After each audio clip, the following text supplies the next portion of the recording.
So the nice thing I'll say first off is that LSAC has released nearly 100 old official LSAT administered exams in the past. So you have about 400 games you can practice on. So the way that you know how to diagram something is because you've seen many, many games previously. There's ordering, there's grouping, there's combinations of both. There's some curveballs out there, but I wouldn't worry too much about all the intricacies of all the subtypes. Just think broad strokes, ordering, grouping, combinations, and then miscellaneous. And so you look for keywords that tell you, is this an ordering game, or is it a grouping game, or something else altogether?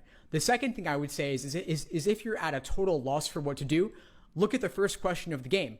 LSAC actually gives you what I call an orientation question, kind of a warm-up, where they actually show you how they're thinking about the scenarios and how they lay them out. So look at that and just copy it for yourself. If you're in that position, just skip it, come back to it later. On the flip side, if it's the fourth game, again, that orientation question will be a good warm-up for you. And remember that even if it looks unfamiliar at first glance or looks like it's something totally new at first glance, there really is nothing new under the sun on the LSAT. They're actually kind of lazy in a way, and they keep reusing old stuff, just dressing it up differently. And so if you want to avoid being in that situation where you're kind of at a loss for what to do, go back and do all the old curveball tough games from the past. I have a list of them I can share with you, run through all the weird ones that have ever appeared so you can at least get used to being presented with unfamiliar stuff. I think the biggest and most often overlooked time-saving strategy on logic games is reusing previous work, reusing hypothetical scenarios you've drawn in the past. You have your correct answer to the orientation question, then you have any valid scenarios you've drawn previously. And so you could do your orientation question and all your if local questions first, then do your general global ones later. And a lot of times the scenarios that you've drawn will actually help you eliminate wrong answers later in the game or help you solve a question altogether. And so you can be efficient by reusing those. This is a great question. It's an age-old one, and there's no hard and fast rule on this. If you see a way to make multiple main diagrams, great, do it. But also know that if you're not seeing a key way to unlock the game, that's fine. Be happy with whatever diagram you've drawn up to that point. Hopefully you've made at least one little inference or two.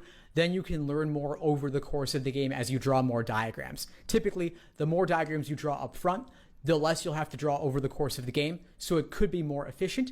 But also, if you're not seeing it, you don't want to get bogged down. Just go ahead, jump into the game, jump into those local questions where they're giving you a starting point, and then know that you can always make more inferences along the way. My goal for students is not necessarily that you'll solve it all 4 games perfectly. That would be amazing, of course. But what we really look to do realistically under timed conditions is solve maybe 2 or 3 of the games pretty efficiently, and then you build up a time bank where you can solve the 4th, maybe toughest game a little bit more slowly. And that's just the nature of it.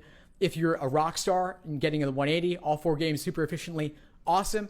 If not, be okay with that. You could do perfectly fine drawing more diagrams over the course of a game. Listen, we're all human. We all make mistakes. Me too. I might initially draw something wrong. But what I do to counteract that is I reread the rules and double check before going on to the questions.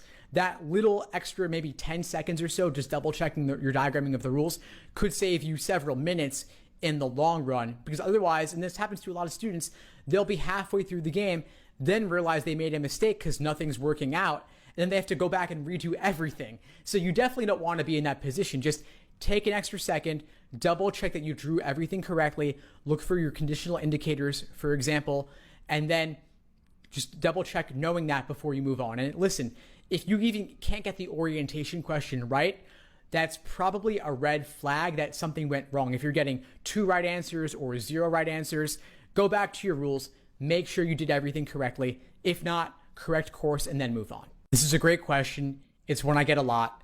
And first off, I'll just summarize and say it doesn't really matter that much, but I'll zoom out for a second and first just explain what is the stimulus, what is the question stem. The stimulus is the short, bite-sized argument.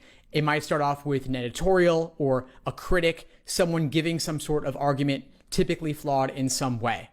It's a paragraph that is pretty dense text. Then you have your question stem, which is the short, single-line question where LSAC is asking you to strengthen the argument or weaken the argument or do a variety of other things to the argument. Now, back when I was studying, I actually read the stimulus first, I was told to, and it seemed to work okay for me. But over time, I've actually transitioned to a question stem first approach because I believe it gives you the proper perspective from which to view the argument in the stimulus. But I've done it both ways. I've gotten high scores both ways, and there are plenty of top performers who do it both ways. So I think ultimately it doesn't really matter that much. Do what works for you. If one way isn't working, switch it up and see if that changes anything. I think part of it comes down to reading actively as if you were having a conversation with someone. I like to think of it as you're having a debate with someone and you're pointing out why they're wrong. And not every question is a flaw question or a weakened question, but that way of thinking to look at the gaps in the argument and evaluate them like someone's having a conversation with you, I think really does make it more real world relatable. The other thing I'd say is identify what's the conclusion, what's the evidence, and go from there. Look for keywords or look at the relationship between the different parts and see, can you find the conclusion? That's the first step. If then find the evidence, then look at the gap, then of course the question stem will tell you what you want to be doing, and that can lead you to start making predictions. You can definitely skip questions on the LSAT and come back to them at the end. You're not obligated to do everything in the order given. Personally, on logical reasoning, I might flag 4 or 5 questions just to come back to later because I don't want to deal with them in the moment. Maybe it's a tough science topic question. Maybe it's a lengthy parallel reasoning question. Whatever it might be, whatever you don't like, skip it, come back to it at the end.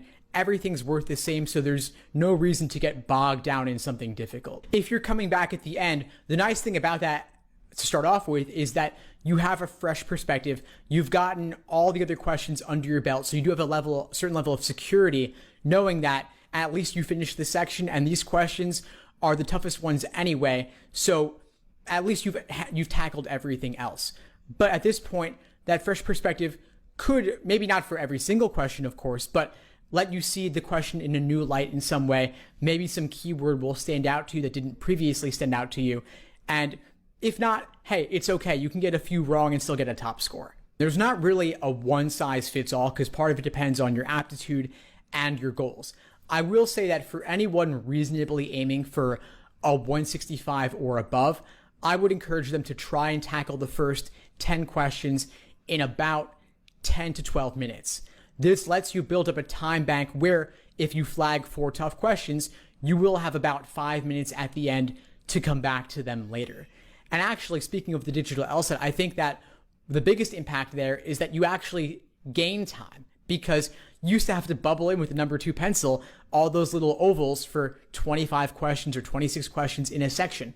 Now with one tap of the stylus or one touch of your finger, you can bubble it in instantly. So that's probably giving you another minute or two to add to your time bank for coming back later. But overall, that's my general pacing recommendation.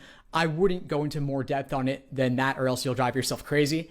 But I guess the other thing I would say is don't individually time single questions. Like don't time one LR question to a minute and a half or so because every question is of a different difficulty and the questions really only make sense for timing anyway in the context of the entire section. It's not easy to learn to read faster. You've been reading your whole life at this point, and so you're not going to totally reorient your entire reading ability.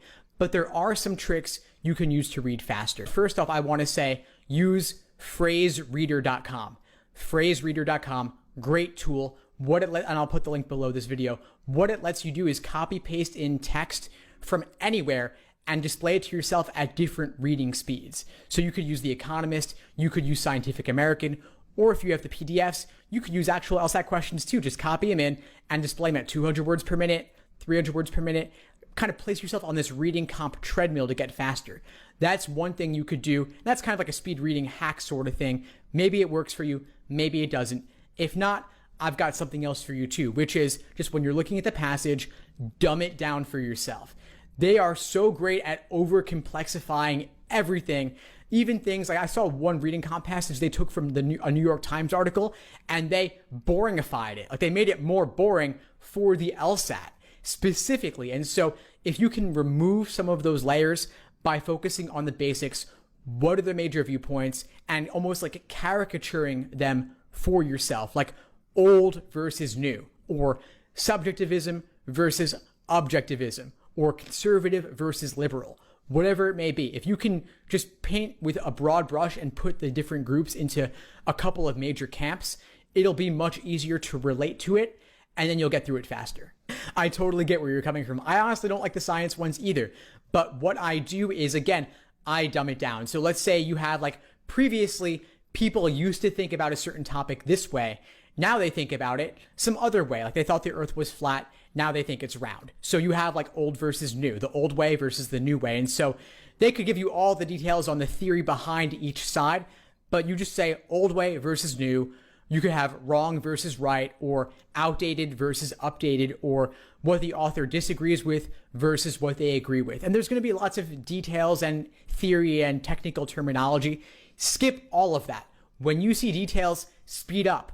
When you see articulations of major viewpoints, slow down and read more thoroughly. The details you can always come back to later, but my aim for my students is to get through the passage in maybe 2.5, 3 minutes max, so that you have enough time for the questions later. If you're going pretty slow and you can't speak, maybe you're going to spend 4 minutes or 5 minutes reading the passage, I'd say definitely don't spend any more than 4, or else you'll have like 30 seconds per question or something, which isn't really enough. So what you might want to do is take the approach, and this of course is limiting your score to some extent, but let's say you're not looking to break 160, you're looking to go to a middle of the road law school, which is fine if that's your goal. You might consider only doing 3 passages so that you have more time to go into them in more depth. If you do 3 passages only, then you have closer to 12 minutes per passage, which might still be okay then if you're spending 4 or 5 minutes on your initial read. Or if you're super slow and you think you might have ADHD, then consider applying for testing accommodations, which could give you extra time, because then if you get time and a half or double time, then you'll have plenty of time to slow down and read more thoroughly. Great question. And I think the biggest mistake students make on reading comp is doing the questions in the order given. You should not do them in the order that they're given to you simply because that's how they're laid out. There are 3 different types of major reading comprehension questions, and I would do them in the following order. Do all the general global ones first, like what's the main idea, what's the primary purpose, what's the tone of the passage, what's the author's opinion.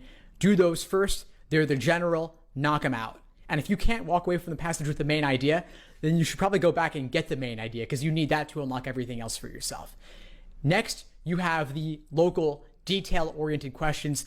They'll give you a key term to look for, and they'll highlight it for you on the digital LSAT on the screen for you, so you can immediately jump there. They might give you a paragraph reference, and so you could jump there, or they might just ask you a random detail. Do those next. Then lastly, I would do the more inferential questions that require reading between the lines. What would the author be most likely to agree with? Or the questions that are more similar to parallel reasoning, like analogies or strengthen or weaken. But do them in that order, which is really, again, easy to hard, and you can build your understanding as you go. For the harder questions, you may have to go back for it. There's no way around it. Those are the details that I actually recommend skimming earlier, so that at least you can get the main idea, extract that, and knock out the general questions. The inferential questions that require reading between the lines, those are the hardest, and they're only worth tackling after everything else. And they might require a level of detail where going back would be valuable, and that's okay. It's okay to go back to the passage. That's why they let you keep looking at it while you're doing every single question if you want to. But I'd say that ultimately, these parallel questions, save them for last. They are going to require more time, and since everything's worth the same, there's no reason to spend an inordinate amount of time on them. Great question. On the digital LSAT, LSAT has given you some tools for highlighting and underlining. So these annotation tools, definitely play around with them. They're on familiar.lsac.org. You can test them out and see how they work for you. Personally, I don't really recommend using them just because it takes a lot of time to play around with them, and you might not always be marking things that are super useful for you later. But what you could do is articulate for yourself the main idea or the major viewpoint, or if there's 2 or 3 major viewpoints, just articulate them for yourself in a key phrase or a key sentence and write that on your scratch paper on the side, so at least you can refer back to it over the course of the passage. But I really wouldn't do anything more than that. Thanks for tuning into the show. Please subscribe if you haven't done so already to be notified of new episodes as I release them, and feel free to reach out if you need anything at all as you move forward with your prep. I'm happy to help however I can. In the meantime, I wish you all the best and take care.